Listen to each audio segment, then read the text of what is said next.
Ya está. Gracias. Es un fabricante de botellas de PET que detecta que el número de botellas producidas es inferior al que debería ser, dado el consumo de materia prima, PET.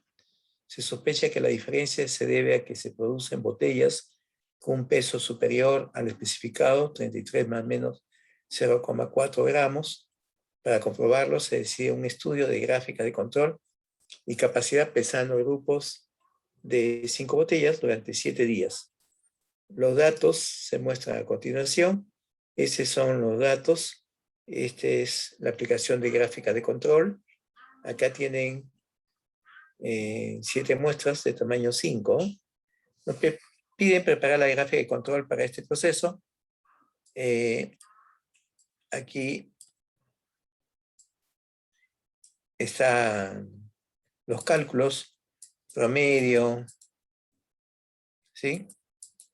El rango, máximo menos mínimo, y se calcula el promedio del rango, y como son N5, A2, 0.577 es el valor de la tabla, de 3 para N5 porque es rango, 0, y de esos 4 N igual a 5, 2.114, ¿no? El límite inferior, acá, la línea central, acá pues el promedio menos D A sub 2 por R promedio, el rango promedio.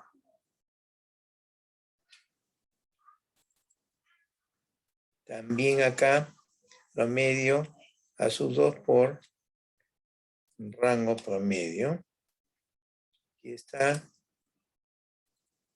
D sub 5, que viene a ser rango promedio, por el valor de A sub 2, que es 0. Aquí está el valor del promedio, del rango promedio, y aquí D sub 4 por rango promedio.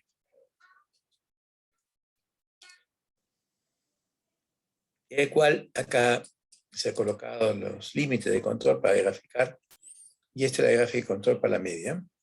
Como se ve que está bajo control, que la variación se debe a causas comunes. Igual sucede con el rango, se colocan los límites y se grafica, también está bajo control.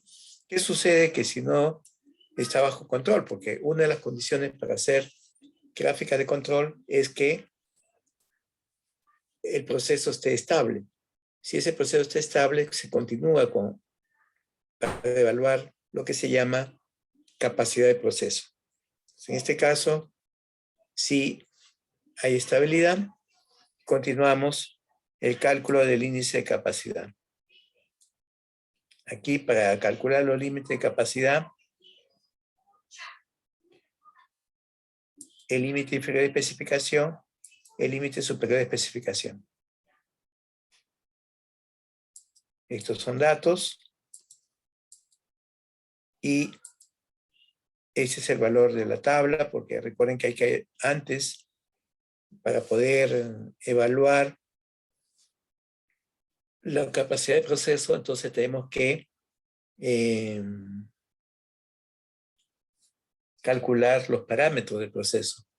De ahí la importancia de los parámetros, que es la media y la desviación estándar, cuando es estable este proceso. Entonces acá, D sub 2 con n igual a 5, 2.326, porque es rango, y la desviación estándar, rango promedio, sobre D sub 2. Ahí está.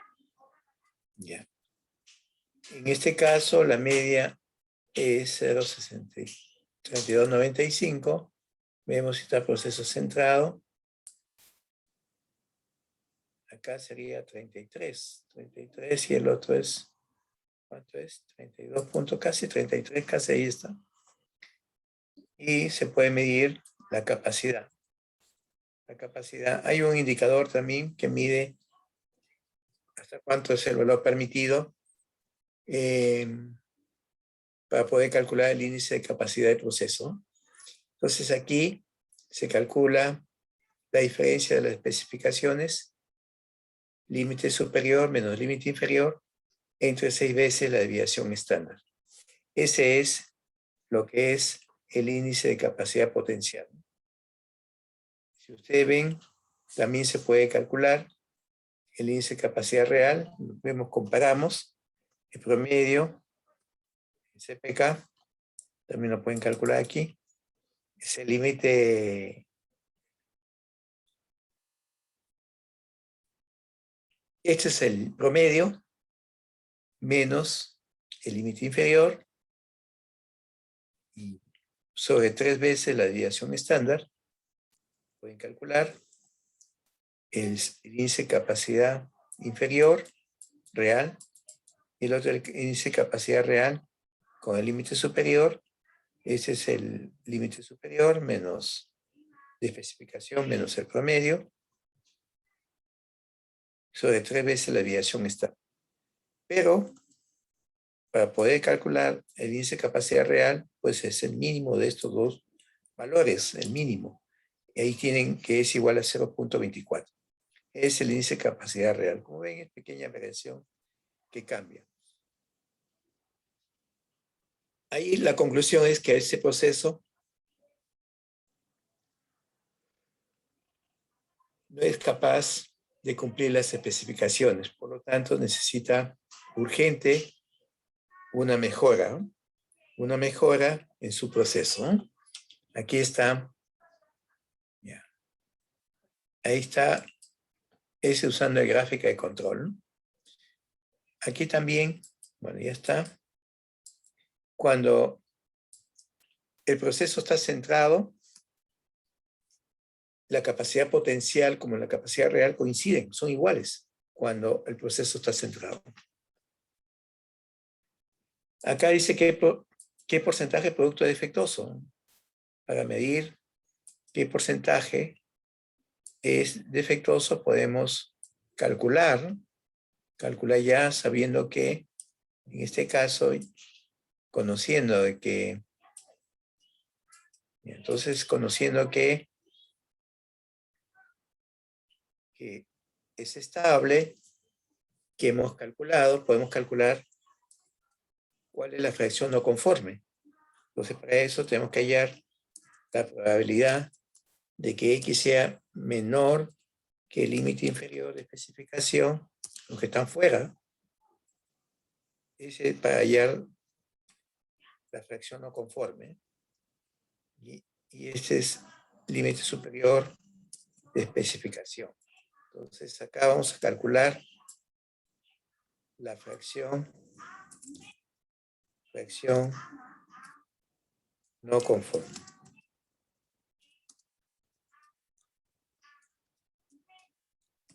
Fracción no conforme, ¿no?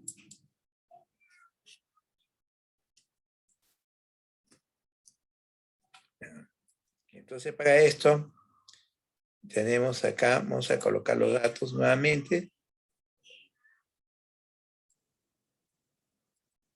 El límite de especificación, vamos a transcribir. El límite superior de especificación.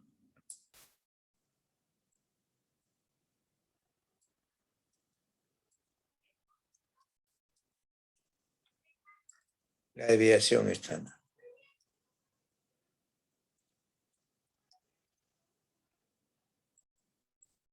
La media.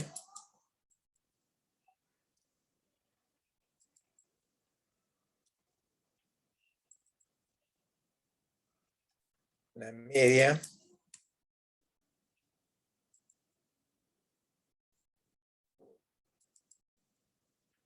La desviación estándar. ¿Ok? Ya está. El límite inferior. El límite superior.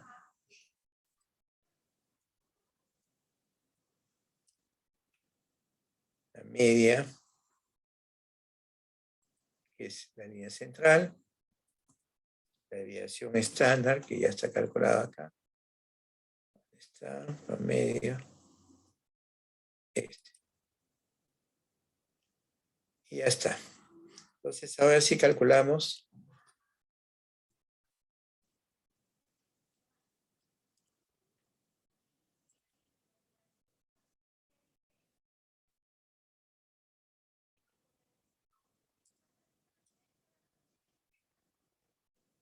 el límite inferior, la media, la desviación estándar, y cuando es menor que probabilidad acumulativa, ya está. Y ahora vamos al otro caso. Distribución normal, valor del límite superior, la media, la desviación estándar, no, eso no es la media, la desviación estándar, y colocamos 1, pero ahí solamente está calculando menor que, pero ustedes quieren mayor, entonces tenemos que hacer la resta 1 menos. Y ahora lo sumamos. La suma me da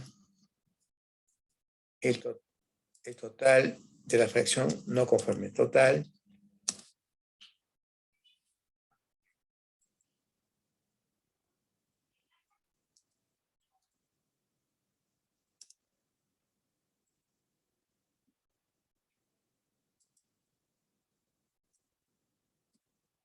15.41% no conforme.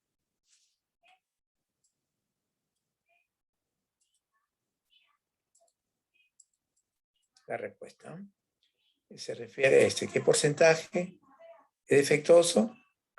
15.41%. 15.41%. Ahora tenemos otro ejercicio. Esta es producción de piezas de inyección. En el libro de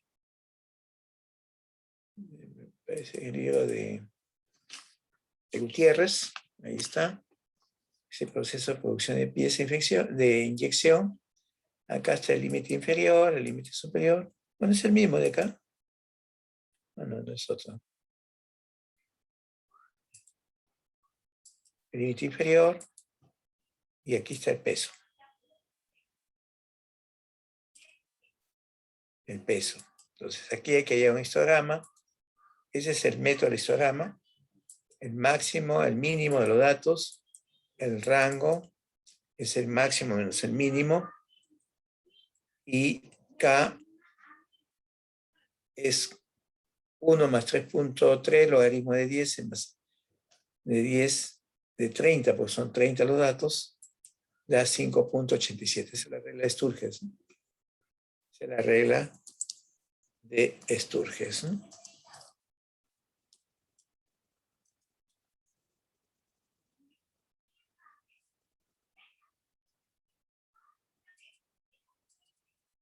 Y K es entero, ¿qué es entero? 6. Y el tamaño integral de clase sería el rango entre 6. Y como tiene 2 decimales, acá es con 2 decimales, con 3 decimales. A ver, este con 3 decimales. Aquí hay que cortar los decimales. Se le agrega una unidad más al 9, porque son 3 decimales. Al 9 se convierte en 0.140. El tamaño integral de clase tiene que tener 3 decimales. Al igual que los datos, ¿no? Se redondea. Generalmente el redondeo que se usa es por exceso, para asegurar que todos los intervalos contengan los datos. Aquí se numera, son 6 intervalos. Aquí se coloca el mínimo. Acá se suma, más 0.14. Ahí está. Esto se vuelve a repetir. Acá se suma 0.14. Se vuelve a repetir. El límite superior ahora se convierte en límite inferior. Es el mismo valor del límite superior del intervalo de clase anterior, ¿no? Y acá le sumamos el tamaño intervalo de clase. Y así completamos cada uno y tenemos los 6 intervalos. Hacemos el conteo, quienes pertenecen al primer intervalo, al segundo y así. Lo que está pintado de colores son la cantidad de datos que pertenecen a cada intervalo. Ahí está. Aquí hay uno, primer intervalo. Acá hay 2, que pertenecen al segundo intervalo. Y así van completando cada uno. Al final, esto tiene que dar 30. Luego se ejecuta el histograma. Este es el histograma. Ahí está. Como ven ahí que es una distribución no simétrica, ¿no?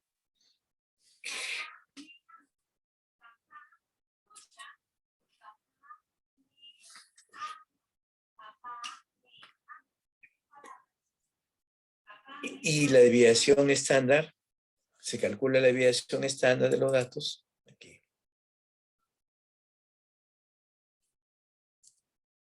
El límite inferior lo tienen, el límite superior. ¿Cómo se calcula acá? Suficiente es restando los límites de especificación y 6 veces la desviación estándar de todo el conjunto de datos. Y ahí nos está indicando que es un proceso parcialmente capaz. ¿Por qué? Para que sea capaz tiene que ser de 1.33 para adelante. Ahí es parcialmente capaz.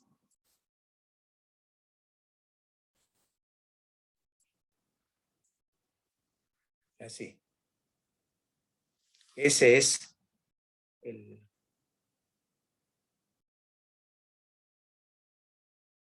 histograma. Así se aplica. Medir la capacidad de proceso en histograma. En un histograma.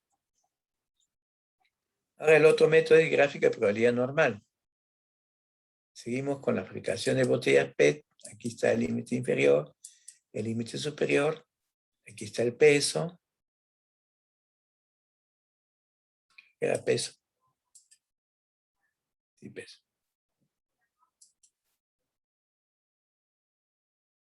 Peso. Se ordena de menor a mayor.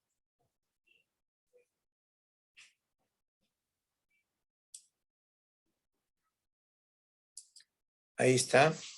Se ordena de menor a mayor y se calcula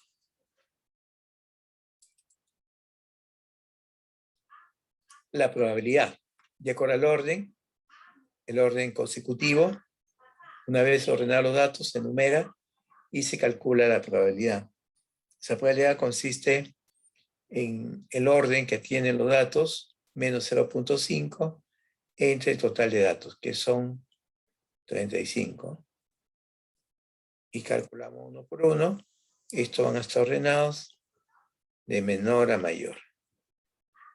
Y una vez hecho eso, ahora se grafica. Y acá se grafica en gráfica de dispersión y vemos que los datos se alinean casi sobre la recta. Eso indica que los datos se ajustan, o sea, los pesos se ajustan a una distribución normal.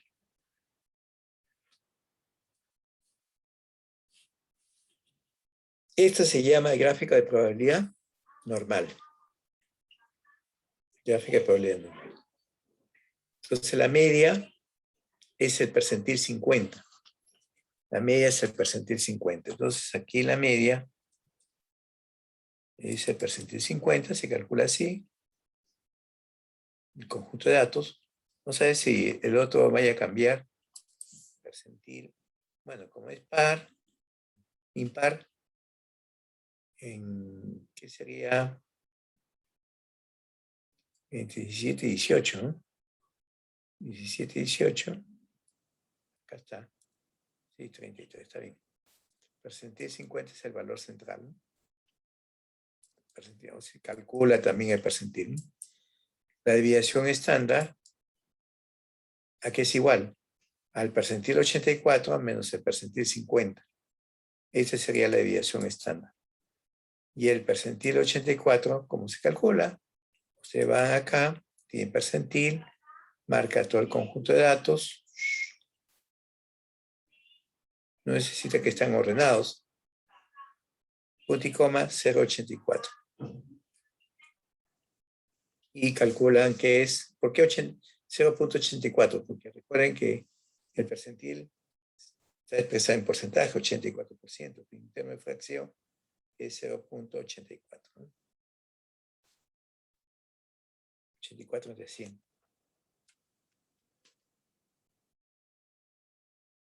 Y este es el percentil 84. El percentil 50 es 33. Entonces la desviación estándar es la diferencia del percentil 84 menos el percentil 50. Y ahí tienen. Ahora, la capacidad potencial es calcular, en ese caso, la diferencia del límite de especificación, ¿sí? Que están acá, superior menos inferior de especificación, entre 6 veces la desviación estándar. 6 veces la desviación estándar. Y concluimos que el proceso es menor que 0 puntos, menor que 1. El proceso no es capaz debido a que no cumple las especificaciones. Así se hace, entonces, el cálculo de la capacidad usando el gráfico de probabilidad normal. Luego también calculamos la fracción no conformes, igual que hemos hecho. Aquí está cómo se calcula. La suma de la P1 más P2, la fracción no conforme. Y aquí tienen cómo se transforma la fracción no conforme, se transforma en Z menos la media sobre la desviación estándar que se encarga el Excel. Acá está la desviación estándar que lo tiene calculado con los percentiles y calculamos la probabilidad que sea menor que el límite inferior y la probabilidad que sea mayor que el límite superior. Calculamos cada uno y nos da 0.81. Entonces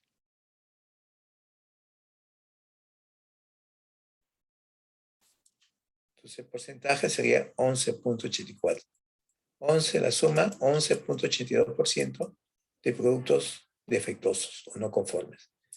De 1 millón, ¿cuánto será? Pues 1 millón, pues multipliquen 0.11 por 1 millón.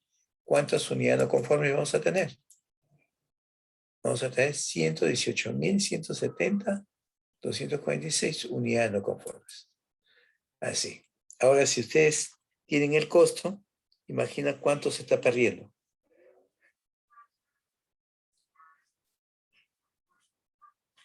Así. Así es el cálculo de las fracción no conformes. Ahí hemos aplicado la capacidad de proceso, hemos visto la capacidad real, la capacidad y la capacidad potencial. Entonces aquí nos vamos a quedar, les pido disculpas, están invitados a las 7 de la noche en la dirección que tienen en el link. Gracias y nos vemos a las 7. ¿Sí? Gracias. Muy bien, ingeniero. Pase Gracias, buenas noches. profesor. Buenas noches. Ingeniero. Buenas noches, ingeniero. Hasta luego.